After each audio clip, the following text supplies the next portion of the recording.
gentlemen, the show is about to start in 10, 9, 8, 7, 6, 5, 4, 3, 2, 1.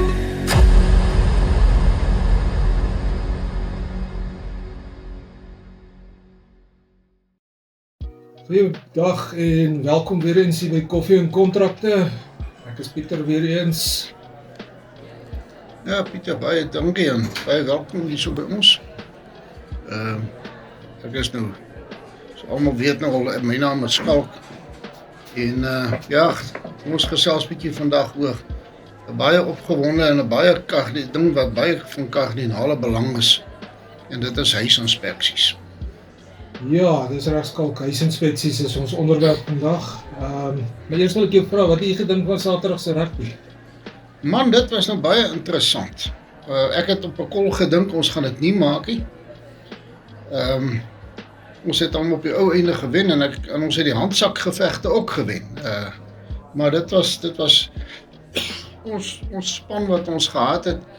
Die bomsquad het nogal hulle ding gedoen hier na die eerste helfte.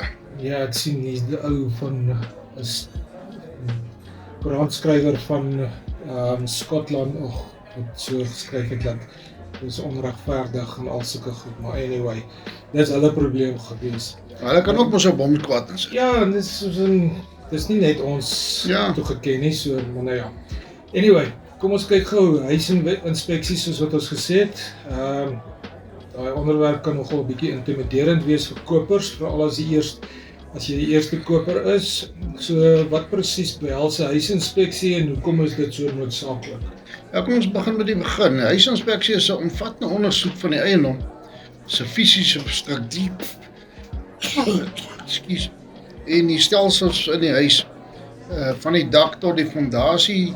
Dit word gedoen met die gekwalifiseerde huisinspekteur. En dit is nie 'n ou van die bank nie, dit is 'n ou wat ken, wat spesifiek opgelei is om potensiële probleme op te spoor, wat 'n koper dalk nie raak sien nie. Ja, en dis belangrik om daarop te let, jy weet dat 'n huisinspeksie nie dieselfde is as 'n beoordeling wat gewoonlik deur die finansiering van 'n verband, dit wil sê die bankse inspekteurs gedoen word nie. Dit gaan nie oor die markwaarde nie, maar eerder oor die toestand van die huis en die fondasies en die mure en. Dit is absoluut so, Pieter. Paar hoofredes, sy huisinspeksies noodsaaklik is eerstens dit help te verseker. Ekskuus tog, dat ek nou so sit en hoes. Ek moet eintlik nog 'n slukkie koffie vat. Ja, ek dink ook so. Daar geen groot herstelkoste skielik kop uitsteek na die koopie. Dink net, jy koop jou droomhuis en 'n maand later en dan lek die dak of die kragstelsel geen probleme. Met huisinspeksies kan hierdie dinge vroegtydig uitgewys word. Ja, en dit gee jou ook natuurlik bietjie meer, soos die Engelsman sê, leverage om met die verkoper te onderhandel as daar enige gebreke is wat herstel moet word. Jy kan natuurlik vra dat dit aangespreek word voor die transaksie afgehandel word, of jy kan versoek dat die prys aangepas word om vir die herstelkoste te voorsien. Dis 'n baie goeie punt daai vir die verkoper. Dit is ook van hulle belang om die huisinspeksies te beweeg voordat hulle die eiendom in die mark sit. Dit wys dat hulle proaktief is en bereid is om enige probleme aan te spreek wat vertroue by potensiële kopers opbou. Ja, kom ons maak 'n bietjie 'n scenario.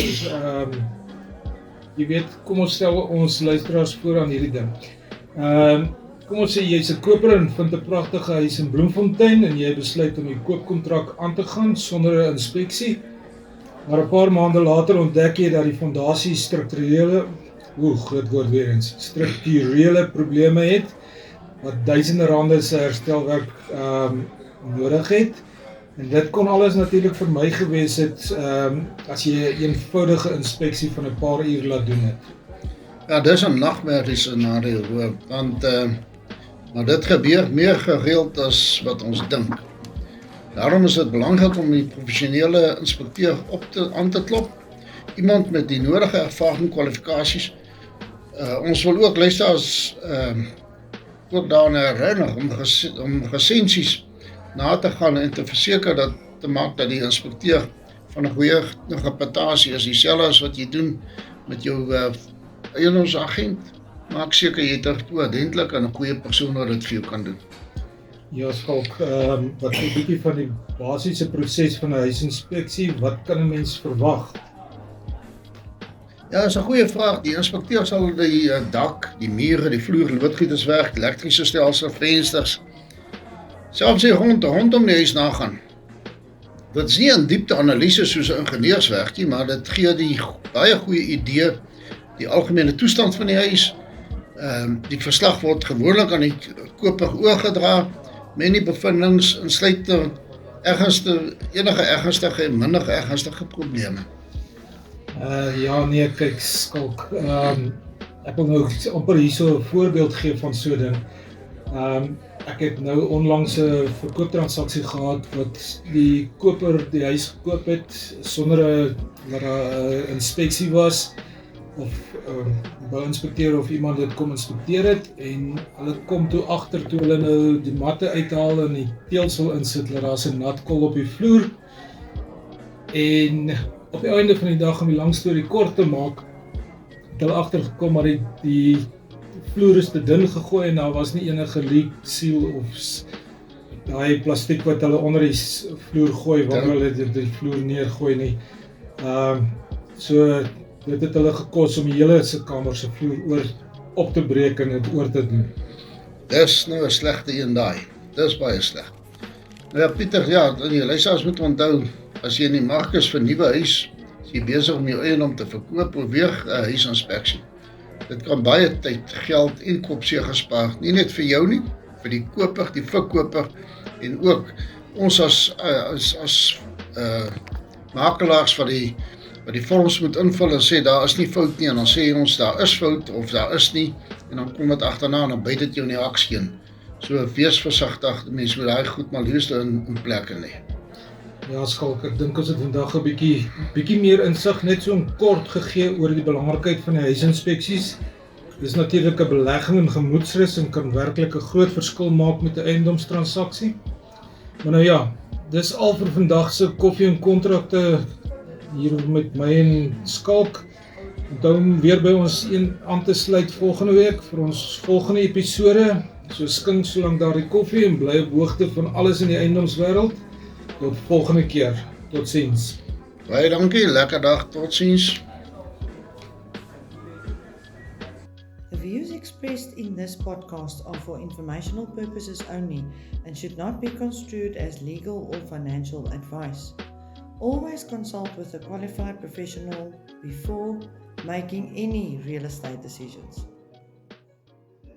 Nog een kopje koffie kan die einde van die aand, met nog 'n wyle uitstel voor ek huis se kant toe staan, want te skielik is die tyd verby en sal ek haas my ry moet kry, te gou moet ek